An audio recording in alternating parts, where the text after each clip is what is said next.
Hoje você vai aprender sobre doença pulmonar obstrutiva crônica, como identificar essa doença, fazer seu diagnóstico e manejar, principalmente durante uma crise. Olá, meu nome é Shelna, eu sou médica clínica geral intensivista e esse perfil é para você, médico recém-formado, estudante de medicina que quer dominar o manejo clínico com segurança e eficiência. Então, vamos começar falando sobre o que é a doença pulmonar obstrutiva crônica. É uma doença, como o próprio nome diz, que se instala cronicamente por uma inflamação nas vias respiratórias baixas, normalmente por um agente irritante, como a fumaça do cigarro, e cronicamente essas vias aéreas elas vão diminuindo de calibre e vai tendo destruição do parênquima pulmonar.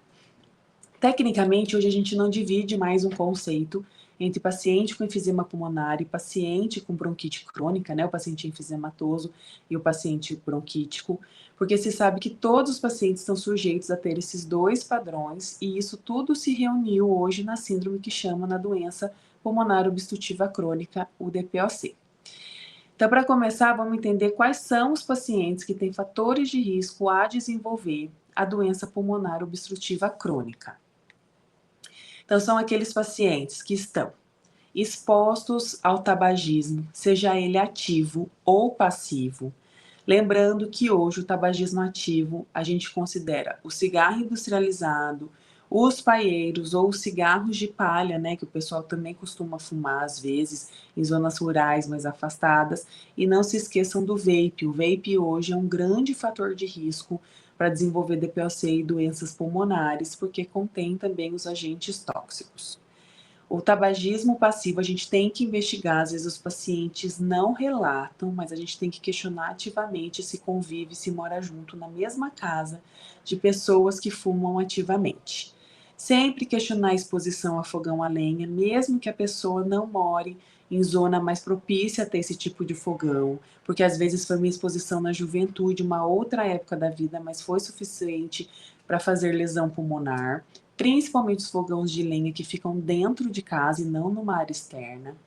Durante a anamnese, sempre questionar a ocupação, que tem algumas profissões que propiciam o desenvolvimento do DPOC, como o trabalhador rural que faz queimada das plantações para o preparo do terreno, as carvoarias ou qualquer outro tipo de profissão que tem exposição excessiva à fumaça. E não se esqueçam da deficiência de alfa-1 antitripsina, que é uma doença considerada rara, mas entre as raras é a mais comum dentro da pneumo. E a gente sempre vai pensar em pacientes que têm DPOC abaixo de 45 anos, que têm um histórico familiar importante também em pessoas mais jovens no desenvolvimento do DPOC e podem ter doença hepática associada que está dentro da síndrome da deficiência de alfa-1 antitripsina, certo? Antes da gente falar dos sinais e sintomas, quero falar aqui sobre a espirometria, porque o DPOC, diferente de alguns outros diagnósticos dentro da clínica, só se fecha o diagnóstico com espirometria. Eu só posso dizer que o paciente tem DPOC se o paciente tiver uma espirometria confirmando a doença. Então, os pacientes devem fazer o exame, devem ser encaminhados fora da crise para fazer esse exame, a espirometria, e a espirometria vai dar o padrão que o paciente tem, faz a espirometria com e sem broncodilatador, vai apresentar a curva, que é distúrbio obstrutivo, e ele é dividido em 4 categorias, pelos critérios de Gold de 1 a 4, aonde a gente vai avaliar qual que é o grau de DPOC do paciente. Vai ser leve, moderado, grave ou muito grave, a depender da relação do VF1 sobre o CVF e do VF1 isoladamente. Então, a partir dessa classificação, a gente sabe o grau do DPOC que o paciente tem e a gente sim pode dizer que o paciente tem doença pulmonar obstrutiva crônica. Mas vocês me perguntam assim: todo paciente que chega no hospital e a gente desconfia que tem doença pulmonar obstrutiva crônica tem uma espirometria? Na verdade, não. Não é todo paciente que tem. Então, a gente vai fazer uma suspeita clínica, mas a gente não pode afirmar que esse paciente tem DPOC. Então, como que a gente coloca esse paciente? A gente coloca como DPOC presumido, ou seja, pela clínica, a gente presume que ele tem uma doença pulmonar obstrutiva crônica, pelos exames de imagem, pela clínica, mas para a gente fechar o diagnóstico categoricamente de que ele tem DPOC, é apenas só pela espirometria mesmo, tá? Vamos aproveitar já e falar sobre os principais sinais e sintomas do paciente com DPOC. Paciente com DPOC é aquele paciente que vai ter uma dispneia e ao longo do tempo ele tende a ter uma dispneia que piora, pode piorar em tempo e intensidade, pode ser de moderados esforços para pequenos esforços até começar a ter uma dispneia ao repouso. Normalmente essa dispneia é acompanhada de tosse. Essa tosse pode começar seca e ao longo do tempo ficar secretiva, ou ela já ser secretiva desde o começo. Os pacientes costumam ter piora da tosse logo pela manhã, quando acordam, que eles juntam mais secreção. Se eles têm esse padrão bronquítico mais acentuado, eles são mais hipersecretivos mesmo. Então, eles juntam maior secreção, tem uma tosse mais carregada. Muitos pacientes sibilam, têm broncoespasmo, têm chiado, e quando a gente questiona sobre qualquer infecção, às vezes o paciente fica gripado, infecção viral, faz uma sinusite, a gente questiona. Quando o senhor fica gripado, o senhor chia o peito? Geralmente os pacientes de DPOC têm uma broncoreatividade aumentada. Então eles fazem crises de broncoespasmo por esforço físico, por infecções, na grande maioria das vezes está presente. O paciente pode ter uma taquipneia de base, ter uma frequência respiratória aumentada que ele considera normal. Então, os pacientes são cansados e mais para o final do quadro, né, mais para o final da vida desse paciente, ele pode ter até uma perda de peso relacionada ao DPOC. Então, quando a gente está diante de um paciente com esses sintomas, o que a gente vai priorizar? A gente vai priorizar a história clínica do paciente, procurar se tem algum dos fatores de risco, se ele é tabagista ativo ou tabagista passivo.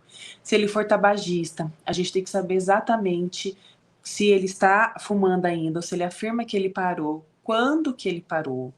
A gente tem que fazer a relação maços dias de quantidade de cigarro, para ter uma ideia da carga tabágica e do grau de comprometimento pulmonar. Fazer o exame físico, principalmente o exame físico torácico completo, para a gente achar algumas características típicas do DPOC. Quais são as características típicas de DPOC? O paciente ter o aumento torácico antero-posterior, que a gente chama de tórax em tonel, pode ter unhas em vidro de relógio, pode ter cianoses de extremidade das mãos, até marca de nicotina, né? No dedo, que é um amarelado para aqueles que são tabagistas. Às vezes homens ficam no bigode, que usam barba, que ficam ali, fica amarelado. Olhar os dentes também, né, porque tem comprometimento. Fazer a avaliação da cavidade oral, porque os pacientes que são tabagistas, eles não têm só predisposição a fazer DPOC, eles podem ter predisposição a fazer outras doenças, como até câncer de vias respiratórias. A gente tem que prestar atenção se esses pacientes não têm uma rouquidão crônica, porque a gente tem que investigar também junto uma rouquidão crônica, lá junto com o otorrino, fazer uma nasofibro para ver se não tem nada ali na via aérea, nenhum câncer de cabeça e pescoço envolvido por conta do próprio tabagismo. E ver expansibilidade, que tende a estar diminuída, a percussão. Às vezes a percussão ela pode estar aumentada porque esses pacientes têm hiperinsuflação pulmonar, então fica mais evidente, mais para o timpânico, não timpânico de pneumotórax, mas às vezes esses pacientes têm bolhas subpleurais, e aí ficam uma percussão mais timpânica, e o murmúrio vesicular pode estar diminuído globalmente e pode ter presença de sibilos. Então, a gente faz um exame de extremidades, avalia a presença de cianose, se está corado ou não, e faz o exame completo do tórax do paciente, além do exame completo geral. Então, como que um paciente pode se apresentar? Este daqui é um clássico tórax em tonel, que é característico do DPOC.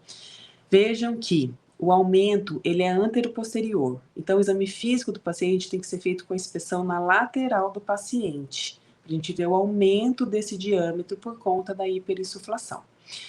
E diante desse caso, se o paciente estiver internado ou se for a sua primeira consulta, né, se for um caso de consultório, o que a gente vai solicitar? Se o paciente não tiver em crise, não tiver descompensado, já pode pedir a espirometria, mas a gente pede uma radiografia de tórax, os exames gerais e uma gasometria arterial para ver como é que está a oxigenação. Porque os pacientes com DPOC tendem a ser hipoxêmicos crônicos e toleram muito bem e podem também cursar com hipercapnia. Alguns deles cursam com PCO2 um pouco mais elevado.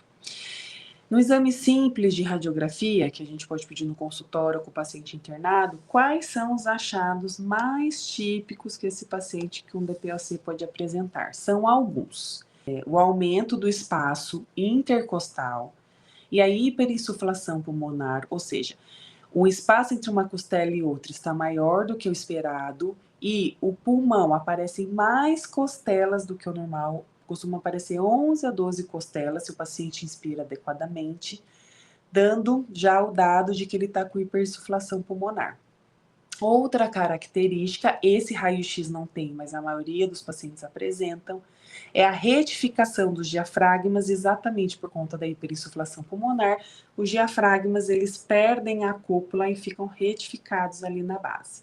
Também podemos achar a traqueia em sabre, que é exatamente por conta dessa hipersuflação.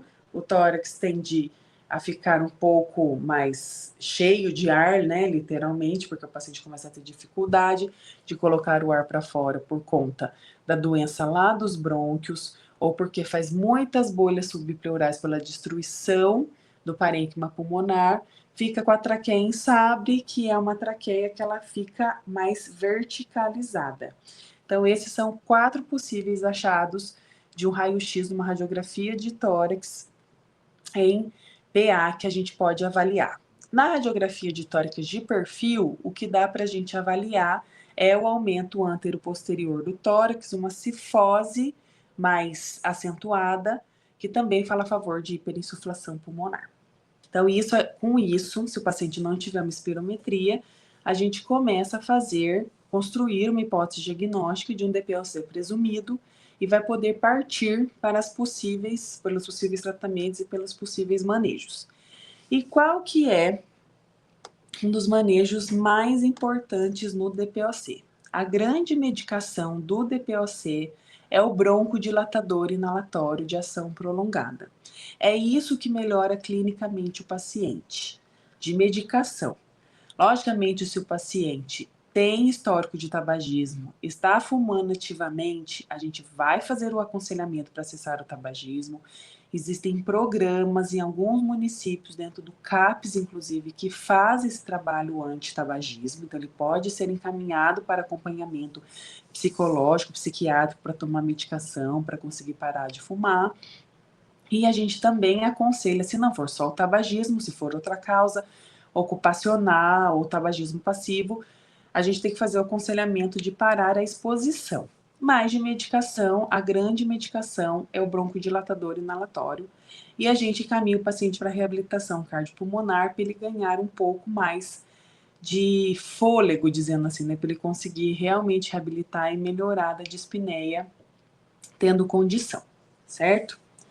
Mas tem alguns pacientes que eles podem chegar com o quadro exacerbado, né? Que é o que vai procurar o pronto-socorro, é o que vai ficar nas nossas enfermarias, e a gente tem que saber identificar os critérios de exacerbação do DPOC, que são 3, os critérios de Winnipeg. Então, o que a gente vai perguntar? Podem ver que não tem nenhum exame complementar. Para fechar um critério de exacerbação de DPOC, ele é clínico. A gente vai perguntar se teve piora da dispneia. Como que a gente vai perguntar essa questão da piora da dispneia? É se esse paciente, ele tinha uma alteração, uma dispneia aos moderados esforços e agora ficou aos pequenos ou ao repouso. Ou se ele está sentindo falta de ar o tempo todo, o dia inteiro. O segundo critério é o aumento ou aparecimento de secreção pulmonar. Então, ele tinha uma tosse seca e agora a tosse está secretiva, independente da cor. Ou se a secreção dele na manhã, matinal, era clara e agora começou a ficar esverdeada, certo? E a mudança do espectro da secreção é o terceiro critério, certo? Então, a dispneia piorou, o aumento ou aparecimento da secreção pulmonar e a mudança do aspecto dessa secreção. Então, isso a gente já consegue determinar na anamnese do paciente.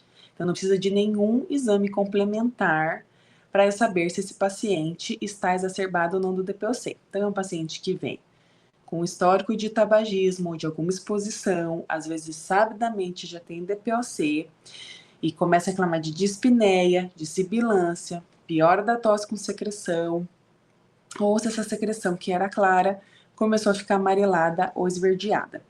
E por que a gente faz essa classificação? Se o paciente tiver 3 desses critérios, ele vai se beneficiar muito de antibiótico. Se ele tiver 2, ele vai ter um benefício parcial. E se ele tiver só um presente, ele não vai se beneficiar de antibiótico. Por que isso? Não só infecção exacerba DPOC. É isso que a gente tem que ter em mente. Logicamente que as infecções de via aérea superior, as pneumonias, elas descompensam o DPOC, mas a gente tem causas não infecciosas, como infarto, as anginas, um pneumotórax, algum trauma que o paciente tenha passado, trauma físico, né, que eu digo, bateu o carro. Então, pode ter outras causas que não sejam infecciosas que descompensem o DPOC do paciente. E o que a gente faz diante do DPOC exacerbado? A gente tenta determinar a causa da descompensação, que nem sempre é infecciosa. Se o paciente tem 2 ou 3 desses critérios, a gente já inicia antibiótico precocemente e colhe as culturas, e a gente vai eleger a ventilação não invasiva para tirar esse paciente da crise, que é nível A de evidência no DPOC exacerbado. A gente tem que tomar 2 cuidados aqui. Primeiro, o paciente que tem muitas bolhas subpleurais, que já a gente sabidamente já sabe que ele tem risco de fazer um pneumotórax fazendo a pressão positiva no tórax, mas às vezes não tem como a gente saber. E a gente elege a VNI mesmo assim, mas se sabidamente a gente já sabe, a gente contraindica a VNI, ou se ele tem qualquer outra contraindicação absoluta, a ventilação não invasiva. Lembrando que ventilação não invasiva no DPOC, o rebaixamento do nível de consciência pode não ser uma contraindicação absoluta, porque esse paciente pode estar com o CO2 muito alto e isso está causando o rebaixamento do nível de consciência, e fazendo a VNI ele vai melhorar. Então, é uma das poucas exceções do rebaixamento do nível de consciência para a gente indicar a VNI é no DPOC exacerbado, se o PCO2 estiver elevado.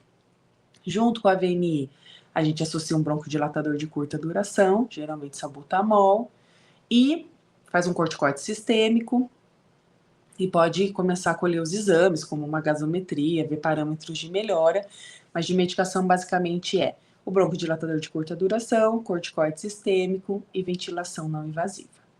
E por fim, quando o paciente sai da crise, a gente trata e termina o antibiótico. O que a gente vai aconselhar esse paciente? A gente vai aconselhar ao que faz esse paciente ter melhora da mortalidade. Apesar da grande medicação do paciente ser o broncodilatador, as medicações inalatórias, sozinhas, elas não alteram a mortalidade. Elas melhoram os sintomas e traz qualidade de vida para o paciente, mas elas não alteram a mortalidade desse paciente. O que vai alterar a mortalidade do nosso paciente com DPOC?